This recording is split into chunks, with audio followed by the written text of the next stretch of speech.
Syekh Abdul Wahhab Asy-Sya'rani yang lahir tahun 898 Hijriah, wafat 973 Hijriah, punya kitab tasawuf berjudul Al-Anwarul Qudsiyah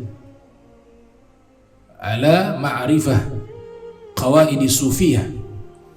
Beliau mengutip satu riwayat yang dimana Al-Imam Syafi'i selalu berkumpul dengan para sufi, selalu bergaul dengan para sufi di zaman tersebut.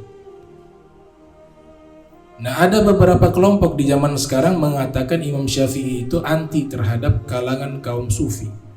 Memang benar ada di dalam kitab Manaqib Imam Syafi'i, pernyataan itu ada. Yang kurang lebih secara makna Imam Syafi'i mengatakan sufi-sufi itu ya mereka itu orang bodoh. Sufi-sufi itu mereka di malam hari ahli ibadah, tapi di siang hari mereka menjadi orang bodoh dan seterusnya. Bimakna itu ada di dalam kitab Manaqibnya Al-Imam Syafi'i yang dikarang oleh Imam Al-Baihaqi. Namun maksud daripada ucapan itu dijelaskan juga oleh Imam Baihaqi, cuma biasanya mereka ambil sepotongnya tidak diambil lagi. Itu maksudnya Imam Syafi'i sedang membahas sufi-sufi palsu, bukan sufi-sufi yang hakiki.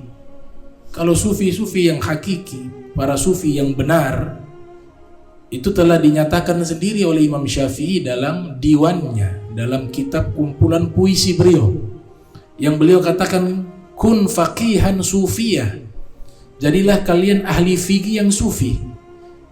Itu pernyataan Imam Syafi'i dalam diwannya. Artinya Imam Syafi'i sendiri adalah orang yang sangat mencintai kalangan para sufi yang hakiki. Adapun kritikan yang beliau sampaikan itu di dalam managib beliau itu adalah kritikan kepada para sufi palsu.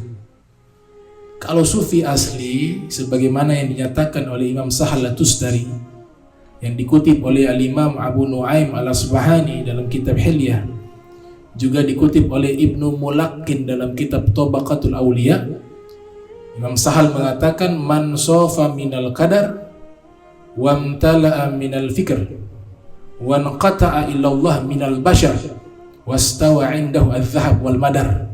Sufi yang hakiki adalah hati mereka bersih dari kotoran, akal mereka hanya tafakur kepada Allah, tujuan mereka adalah Allah, terputus dari manusia, dan harga emas dan batu kerikil sama bagi mereka. Itulah sufi yang hakiki. Dan itu Imam Syafi'i menganjurkan para ahli fikih untuk menjadi sufi juga. Kun faqihan sufiyah, kata Al-Imam Asy-Syafi'i rahimahullah. Di dalam kitab Al-Anwarul Qudsiyah itu dikutip riwayat murid-muridnya Imam Syafi'i bertanya kepada Imam Syafi'i, wahai Imam Syafi'i, engkau sering duduk belajar dengan para sufi, ilmu apa yang engkau dapat? Beliau mengatakan istafattu minhum syai'ain, aku dapatkan dari mereka dua ilmu yang sangat berharga. Yang pertama adalah al-waqtu sayfun in lam taqtahu qata'ak, waktu adalah pedang. Jika kau tidak menggunakan pedang itu dengan baik untuk memotong, maka dia sendiri yang memotongmu. Yang kedua, in lam tusgil nafsaka bil khair sagalachka bisyarr, jika kau tidak sibukkan dirimu dengan kebaikan, maka nafsumu akan sibukkan dirimu dengan kejahatan. Itulah dua ilmu yang didapat oleh Imam Syafi'i ketika belajar kepada para sufi.